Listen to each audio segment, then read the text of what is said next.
Welcome. Thanks for joining us. If you are enjoying this content, please like, share, and subscribe. It helps joy travel. Good morning. Welcome. 1,000 welcomes to all. And we are meditating today on a wonderful topic. The title of today's meditation is Loving Bliss, Loving Strength, Loving Strength. And we're part of the new series, Conscious Bliss. So again, we're connecting with this energy of loving strength, and it's part of our series on conscious bliss. So a couple of teachings and a couple of reminders just to give ourselves direct felt awareness of the loving strength that is always available to us. What Swami Nityananda reminds us of is the importance of meditation. So the gift of giving ourselves a daily, regular, steady, exact meditation practice.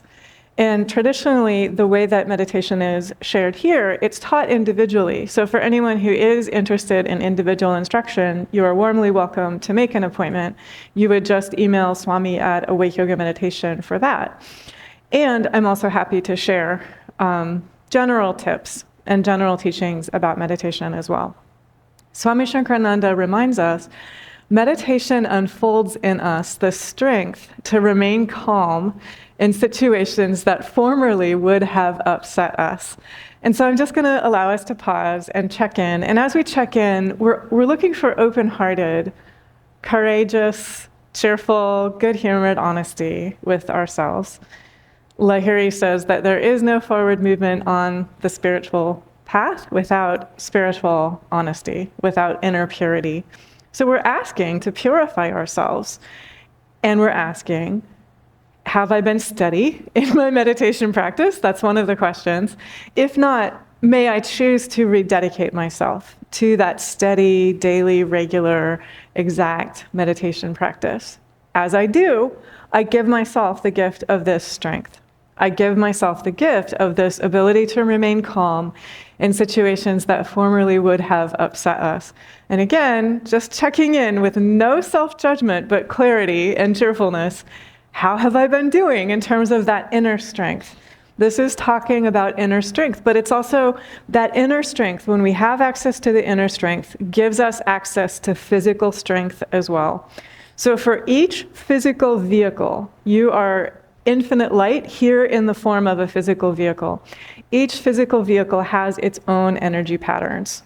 So self-awareness with regard to your own energy patterns will help you practice inner strength and calm in relation to your own energy patterns. And so a lifelong meditator who I came across several years ago acknowledged he gets cranky around 4 or 5 in the afternoon. So he just has that self-awareness.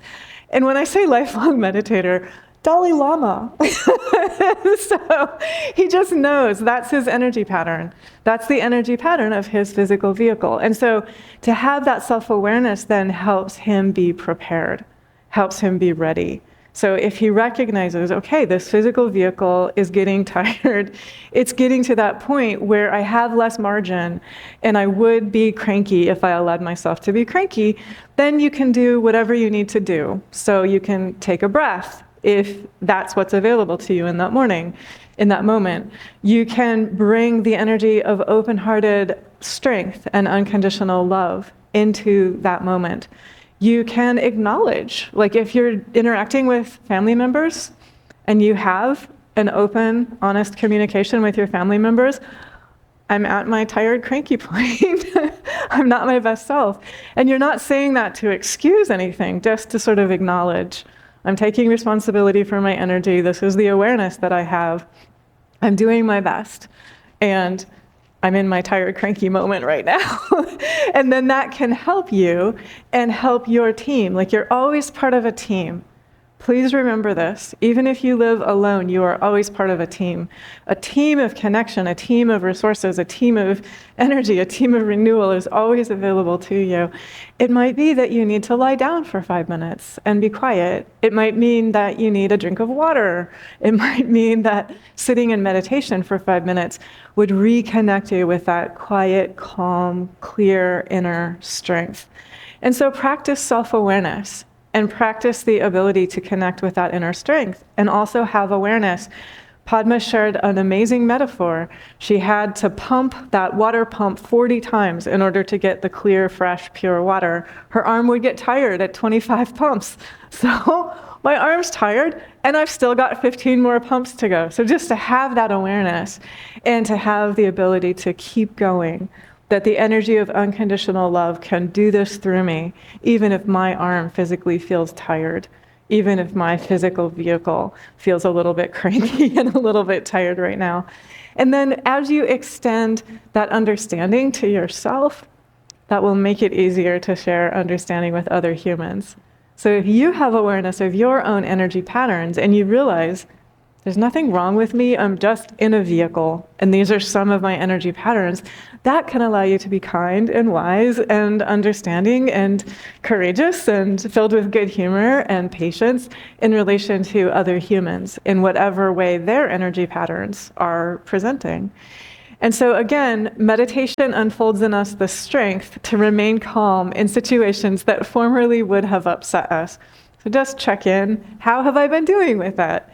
Have I been steadily building that inner strength and that ability to remain calm, that ability to remain steady, that ability to breathe a breath of peace, to breathe the energy of unconditional love into my heart and allow myself to keep going? And so that's just one example for that particular energy pattern. So be aware, have awareness of what are the energy patterns of this body.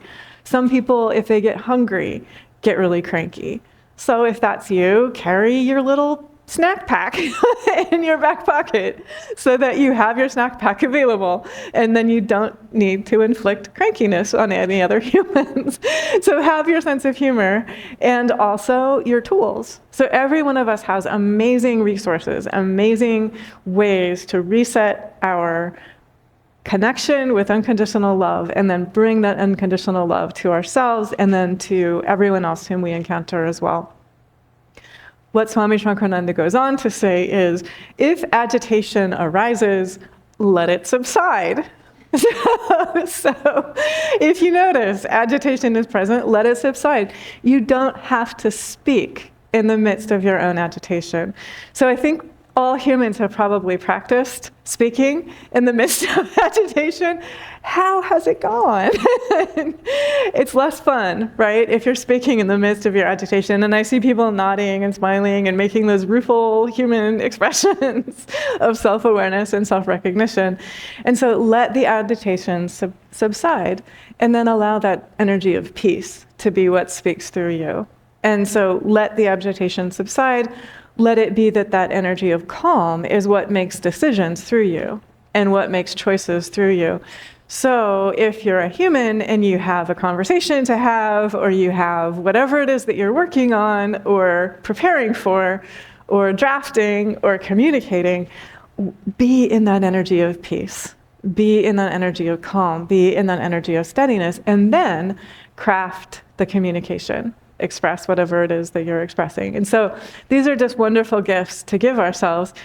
Swami Nityananda shared those particular teachings many years ago, and they're perennial. So this just tells you this is a teaching that those who are here in a human body experiencing human emotions and a human mind benefit from.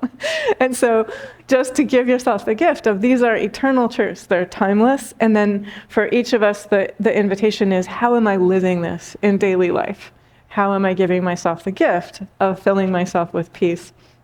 So I'm about to read some perennial teachings from the Bhagavad Gita, which are sharing the same teaching.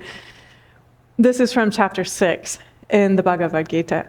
When the perfectly controlled mind is serenely established on the self alone, the yogi becomes free from longing after all personal desires and is called a yukta, steadfast on the path of the self. The flame of a lamp does not flicker when kept in a place sheltered from the wind. This has been considered as the simile to illustrate the state of a yogi of self-controlled mind who is engaged in meditation on the self.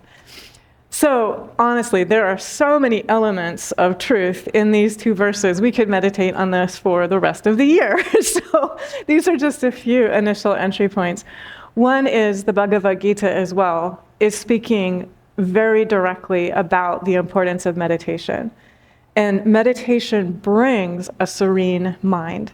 It is telling us that as well. Meditation brings us into contact with that inner serenity. Meditation brings us into contact with what can be described as unwavering light. And so I'm inviting each of us to feel directly right now, unwavering light is here. Unwavering light is within each of us always. And what happens when we meditate is we connect with that unwavering light. And then that unwavering light is able steadfastly, serenely, with joy and gladness, to share itself with us, through us, as us, right in the midst of daily life. So again, meditation connects us with unwavering light. The unwavering light is actually already here. So we're letting go of the waves of agitation, the thought waves that can feel like agitation is so present. We're just allowing those to be calm and clear, and we're connecting with the unwavering light that is always here. And so too, with any waves of feeling, waves of emotion, they can make it seem as if disturbance is present, as if the field of our awareness is very filled with this energy of disturbance. Unwavering light is already there. It is the core of our existence. It is the foundation of our being. Yogis often refer to this as existence, consciousness, bliss, absolute. And I am shortening that and referring to that as conscious bliss. And I'm inviting each of us to live the realization of conscious bliss in daily life. This is likely going to invite us to notice, what concepts do I have about bliss? And how may I kiss them and let them go?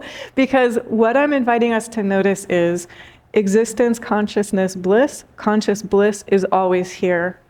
It is not something that can arise. It is not something that can depart. That means it cannot be a sensation. It cannot be anything that you can see.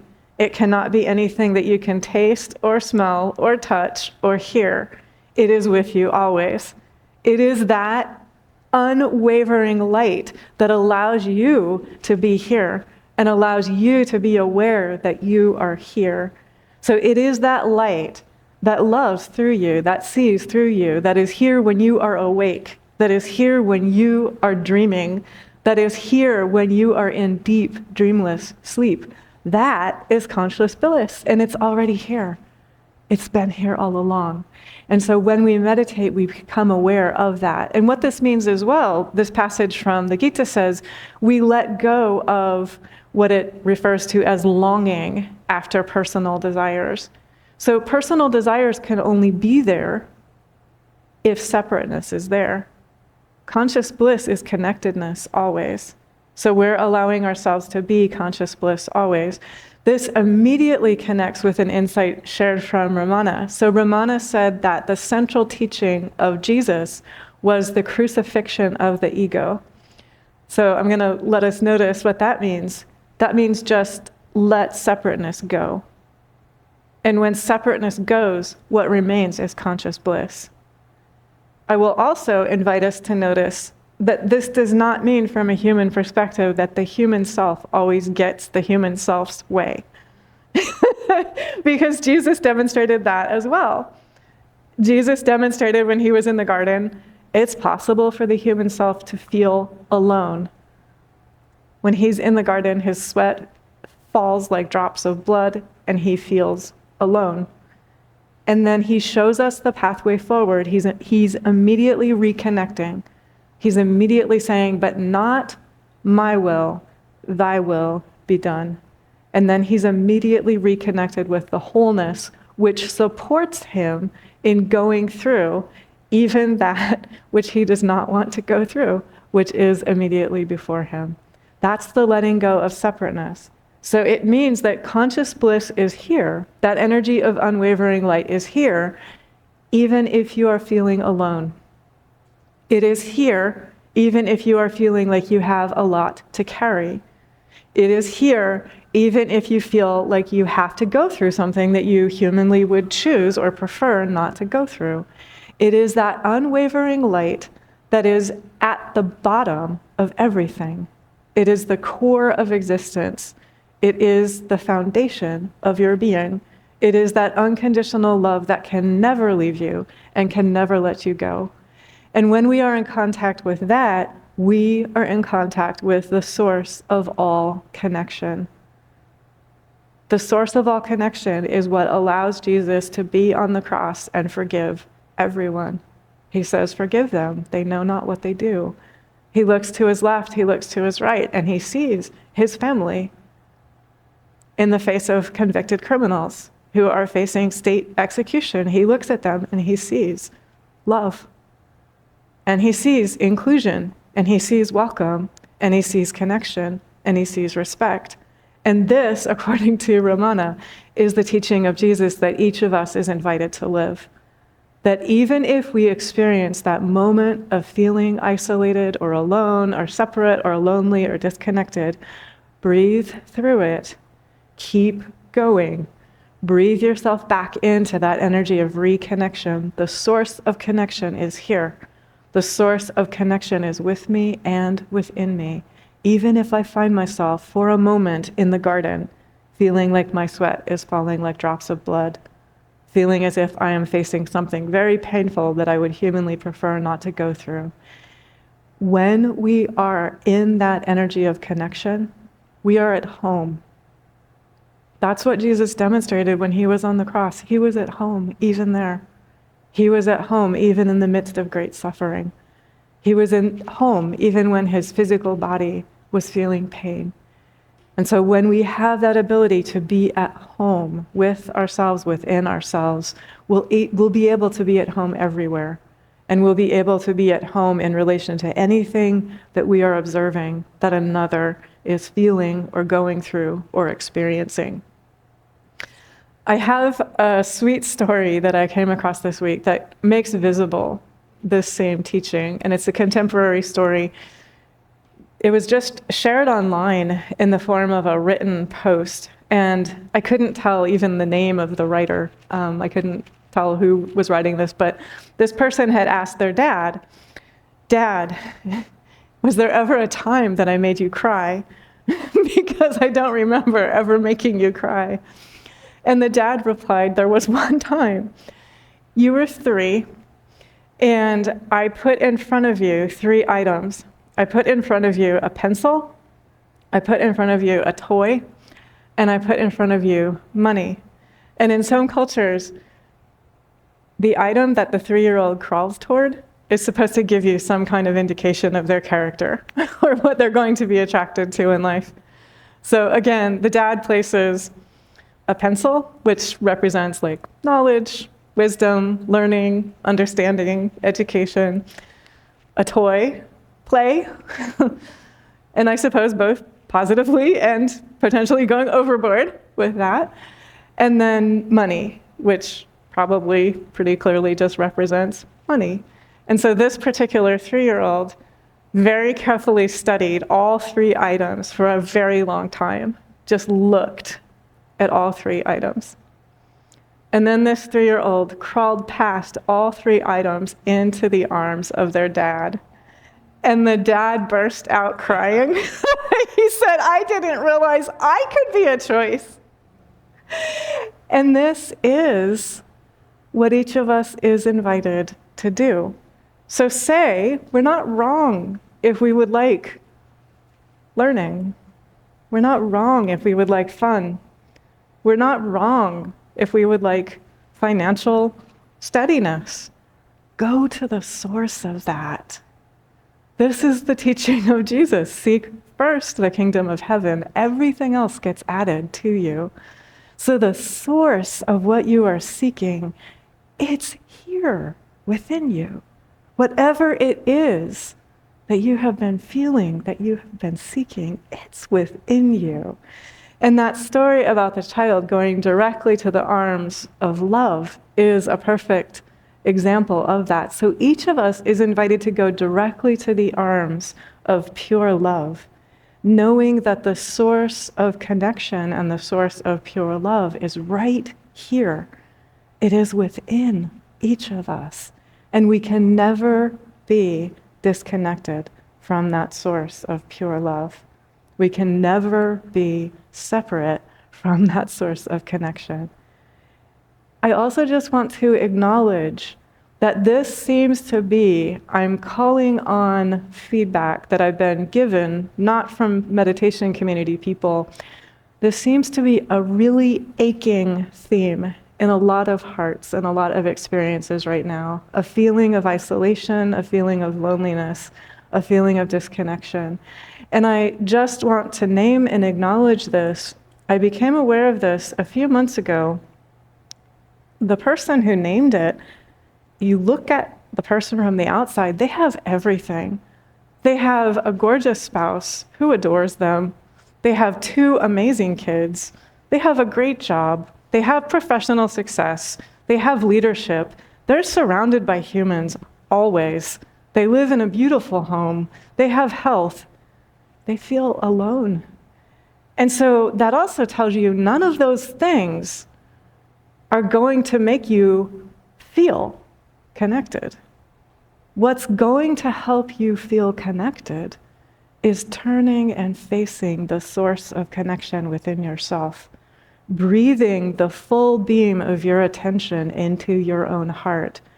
And so another way of putting that is, if we scatter our attention in a lot of directions and we're looking at the realm of the effects rather than the cause, we will feel scattered, drained, exhausted, strained, tired. And so turn within to the source of connection. Whatever connection you have been loving, whatever connection you have been joyfully cultivating, whatever connection you have been feeling like, oh, I feel like I really miss that connection. The source of that connection is here. It is within you. Fill yourself with the energy of that connection. Allow that energy to saturate you, and then live in the feeling of that connection. And that connection, step by step, moment by moment, as you are connected with that feeling of connection, you will notice it's here already. It's actually been here already. It's surrounding me already. I have not been able to feel it and notice it and observe it because my energy, my focus has been scattered. I've been looking at the effects rather than at the cause. So turn to the solution, turn to that energy of steadfast, unwavering light, the source of connection, the source of love, the source of learning, the source of fun, the source of financial steadiness. The source of abundance is here. The source of wisdom is here. The source of joy and playfulness and vitality and health and happiness and friendship and wealth and everything that you love is here. Breathe a breath of connecting to that energy of what you love. Live that energy of connecting to what you love, and then you will notice it's actually here. It has been non-separate from me all along. I can notice the beauty and the preciousness, the wholeness and the nearness and the dearness and the perfection of what I love. It is right here. And then we're able to share that energy effortlessly and abundantly everywhere that we are. Thank God, and God bless us all.